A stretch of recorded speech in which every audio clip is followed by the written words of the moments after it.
مولاي صل وسلم دائما أبدا على حبيبك خير الخلق كلهم مولاي صل وسلم. Assalamualaikum warahmatullahi wabarakatuh. Saya Syahdan Albar Azif dari kelas 11 B1 Mandua Datar.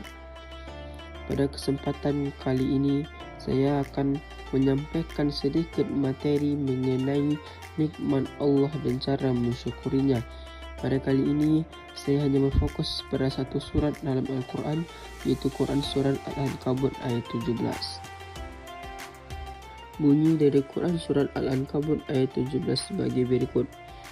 A'udzubillahi minasyaitonirrajim. Bismillahirrahmanirrahim. Innama ta'buduna min dunillahi awtanan wa takhluquna ifka. Innal ladzina ta'buduna min dunillahi la yamlikuna lakum rizqan fabtaghu 'indallahi rizqa. Fabtaghu 'indallahi rizqa wa'buduhu washkuru lah ilaihi turja'un. Yang mana artinya, sesungguhnya apa yang kamu sembah selain Allah hanyalah berhala-berhala dan kamu membuat kebohongan. Sesungguhnya apa yang kamu sembah selain Allah tidak mampu memberikan rezeki kepadamu. Maka mintalah rezeki dari sisi Allah, sembahlah Dia dan bersyukurlah kepadanya. Hanya kepadanya kamu akan dikembalikan. Isi kandungan dari Quran Surat Al-Ankabut ayat 17. Allah Subhanahu wa Ta'ala telah menegaskan bahawa sesembahan selain Allah Subhanahu wa Ta'ala sudah jelas merupakan hasil ciptaan tangan manusia itu sendiri. Akan tetapi mereka berdusta dengan menganggapnya itulah yang sebenarnya berkuasa.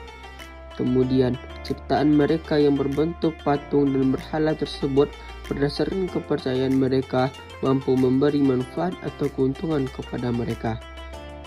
Kemudian Ibrahim alaihissalam mencela dan mengecam mereka bahwa patung-patung itu sedikit pun tidak mampu memberi rezeki kepada mereka, sebab rezeki itu merupakan wewenang mutlak yang hanya dimiliki oleh Allah Subhanahu wa Ta'ala saja.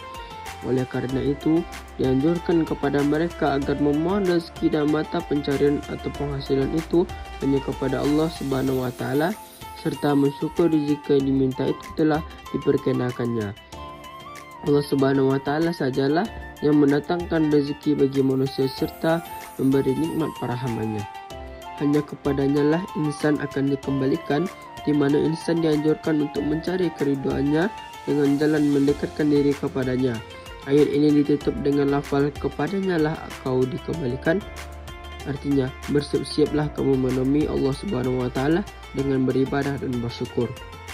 Isi ayat yang terdapat dalam Quran Surat Al-Ankabut ayat 17, yaitu yang pertama, sesungguhnya apa yang kamu sembah selain Allah hanyalah berhala-berhala. Yang kedua, maka mintalah rezeki dari Allah dan sembahlah Dia dan bersyukurlah kepadanya. Dan yang ketiga, hanya kepadanya kamu akan dikembalikan. Contoh keteladanan dalam Quran Surat Al-Ankabut ayat 17.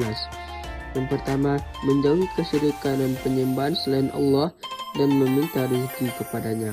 Yang kedua, bersyukur kepada Allah serta mengimani bahwa hanya Allah yang dapat memberikan rezeki. Yang ketiga, mengimani bahwa hanya Allah yang dapat memberikan perlindungan. Sebagaimana kita ketahui bahwa syirik adalah perbuatan menyekutukan Allah dengan sesuatu atau seseorang dalam ibadah atau pengabdian. Contoh perilakunya yaitu yang pertama, sholat 5 waktu. Yang kedua, sabar dalam menjauhi larangan. Dan yang ketiga, selalu bersyukur kepada Allah. Bersyukur kepada Allah atas segala nikmat yang telah diberikan dan meminta rezeki kepada Allah. Manfaat mempelajari surah Al-Ankabut ayat 17. Yang pertama, memahami bahwa berhala-berhala yang disembah selain Allah tidak dapat memberikan rezeki. Yang kedua, memahami bahwa rezeki harus diminta dan diusahakan dengan sungguh-sungguh kepada Allah. Dan yang ketiga, memahami bahwa Allah adalah sumber kehidupan dan seharusnya disembah semata. kesimpulan dari surat Al-Ankabut ayat 17 adalah bahwa manusia harus menyembah Allah semata, meminta rezeki kepadanya, dan bersyukur atas segala nikmat yang diberikannya. Allah Subhanahu wa Ta'ala telah menegaskan bahwa sesembahan selain Allah itu sudah terang merupakan hasil ciptaan tangan insan itu sendiri, tetapi mereka berdusta dengan menganggapnya itulah yang kuasa yang sebenarnya.